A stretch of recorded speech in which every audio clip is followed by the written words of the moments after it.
വീട്ടിൽ വെണ്ടയ്ക്ക ഇരിപ്പുണ്ടോ? നല്ല കിടുക്കാച്ചി തീയലുണ്ടാക്കാം.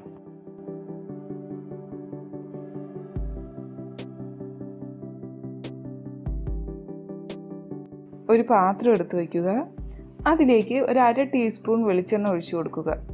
ഇനി നമുക്കതിലേക്ക് ചിരകി വെച്ചിരിക്കുന്ന തേങ്ങ ചേർത്ത് കൊടുക്കുക. ഞാനിവിടെ 1/2 മുറി തേങ്ങയാണ് എടുത്തിരിക്കുന്നത്. തേങ്ങ ചേർത്ത് കൊടുത്ത് ലോ ഫ്ലെയിമിൽ വേണം തീ വയ്ക്കാൻ വേണ്ടിയിട്ട്. തേങ്ങ ചേർത്ത് നന്നായിട്ടൊന്ന് മിക്സ് ചെയ്ത് കൊടുക്കുക. നന്നായിട്ട് മിക്സ് ചെയ്ത് കൊടുക്കുക. പ്രത്യേകം ശ്രദ്ധിക്കണം, തീ കൂടാൻ പാടില്ല, പെട്ടെന്ന് തന്നെ തേങ്ങ കരിഞ്ഞു പോകും. ഇനി നമുക്കതിലേക്ക് ഒരു 5 ചെറിയ ഉള്ളിയും കൂടി ചേർത്ത് കൊടുക്കുക. കൂടെ തന്നെ ഒരു തണ്ട് കറിവേപ്പിലയും കൂടി ചേർത്ത് നന്നായിട്ടൊന്ന് മിക്സ് ചെയ്ത് കൊടുക്കുക.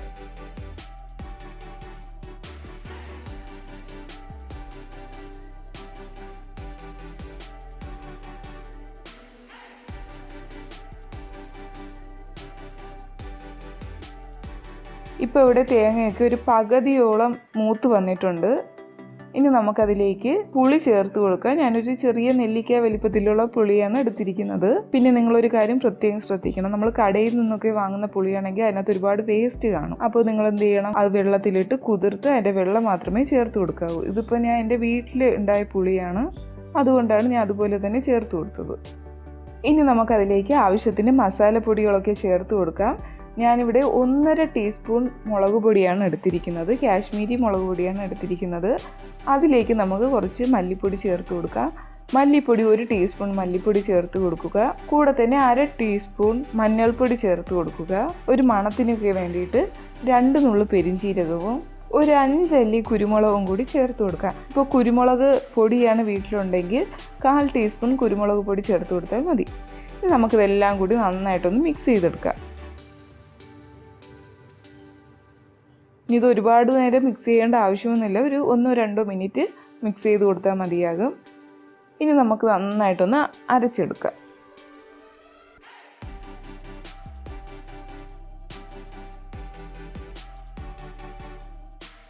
ഇനി നമുക്ക് തീയൽ ഉണ്ടാക്കുന്നതിന് വേണ്ടിയിട്ട് ഞാനിവിടെ മൺചട്ടിയാണ് എടുത്തിരിക്കുന്നത്. നമുക്കതിലേക്ക് കുറച്ച് എണ്ണ ഒഴിച്ചു കൊടുക്കാം. കോക്കനട്ട് ഓയിലാണ് ഞാൻ എടുത്തിരിക്കുന്നത്. അതിലേക്ക് ആവശ്യത്തിന് കടുക് ചേർത്ത് കൊടുക്കാം. കടുകൊക്കെ നല്ലതായിട്ട് മൂത്ത് പൊട്ടി വരണം. അപ്പോൾ ഞാൻ നിങ്ങൾക്ക് അരപ്പ് അരച്ചത് കാണിക്കാൻ മറന്നുപോയി, ഞാൻ ഒന്ന് കാണിച്ചു തരാം. കണ്ടില്ലേ, ഇതുപോലെ വേണം അരപ്പ് അരച്ചെടുക്കാനുള്ളത്. ഒരുപാട് വെള്ളമൊന്നും ഒഴിച്ച് അരയ്ക്കാൻ പാടില്ല, നല്ല തിക്കായിട്ട് വേണം ഇരിക്കാനുള്ളത്. കുറച്ച് വറ്റൽ മുളകും കറിവേപ്പിലയും കൂടി ഇട്ട് കൊടുത്തിട്ടുണ്ട് ഞാൻ. ആ എണ്ണയിലേക്ക് തന്നെ ഒരു 15 ചെറിയ ഉള്ളിയും കൂടി പൊളിച്ചതും കൂടി ചേർത്ത് കൊടുക്കാം. കൂടെ തന്നെ തക്കാളി, 1 തക്കാളിയാണ് എടുത്തിരിക്കുന്നത്. തക്കാളിയും കൂടി ചേർത്ത് നന്നായിട്ടൊന്ന് മിക്സ് ചെയ്ത് കൊടുക്കുക.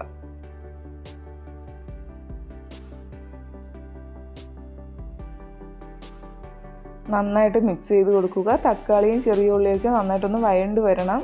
ഇപ്പോൾ ഇവിടെ നന്നായിട്ട് വഴണ്ട് വന്നിട്ടുണ്ട്. ഇനി നമുക്കതിലേക്ക് വെണ്ടയ്ക്ക ചേർത്ത് കൊടുക്കാം. ഞാനിവിടെ 4 വെണ്ടയ്ക്കയാണ് എടുത്തിരിക്കുന്നത്. വെണ്ടയ്ക്ക ഒരുപാട് ഇങ്ങനെ വെന്ത് പോകരുത്. നന്നായിട്ടൊന്ന് മിക്സ് ചെയ്ത് കൊടുക്കാം.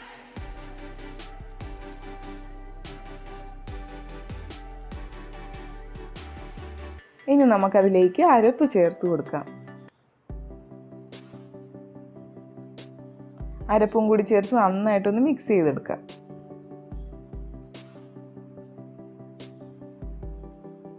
അരപ്പിൻ്റെയൊക്കെ നല്ലൊരു പച്ചമണം മാറുന്നത് വരെ മിക്സ് ചെയ്ത് കൊടുക്കുക.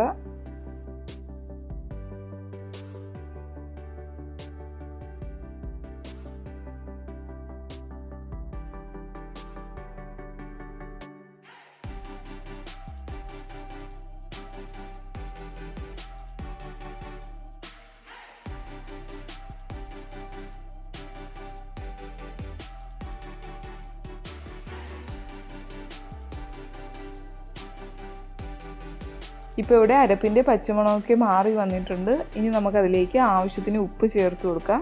ഉപ്പും കൂടി ചേർത്ത് നന്നായിട്ടൊന്ന് മിക്സ് ചെയ്തെടുക്കാം.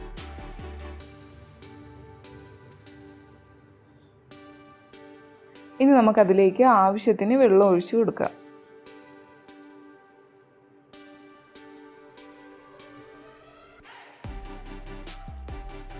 വെള്ളവും കൂടി ഒഴിച്ച് നന്നായിട്ടൊന്ന് മിക്സ് ചെയ്ത് കൊടുക്കുക.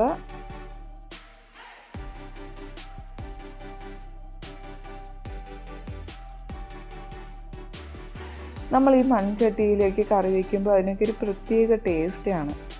അതുകൊണ്ട് എല്ലാവരും മൺചട്ടിയിൽ തന്നെ തീയിൽ വയ്ക്കാൻ പ്രത്യേകം ശ്രദ്ധിക്കണം. നല്ലൊരു ടേസ്റ്റാണ്. നമുക്ക് അടച്ച് വെച്ച് വേവിക്കാം. ഇപ്പോൾ ഇവിടെ അടച്ച് വെച്ചൊരു 10 മിനിറ്റോളം ആയിട്ടുണ്ട്. ഗ്രേവിയൊക്കെ നല്ല തിക്കായിട്ട് വന്നിട്ടുണ്ട്. നല്ലൊരു മണം വരുന്നുണ്ട് കേട്ടോ. ഇപ്പോൾ ഇവിടെ കറി റെഡി ആയിട്ടുണ്ട്. ഇനി നമുക്കതിലേക്ക് കുറച്ച് കറിവേപ്പില ചേർത്ത് കൊടുക്കാം.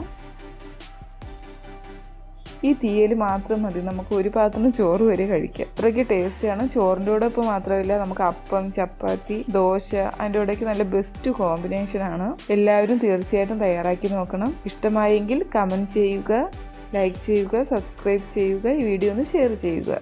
താങ്ക്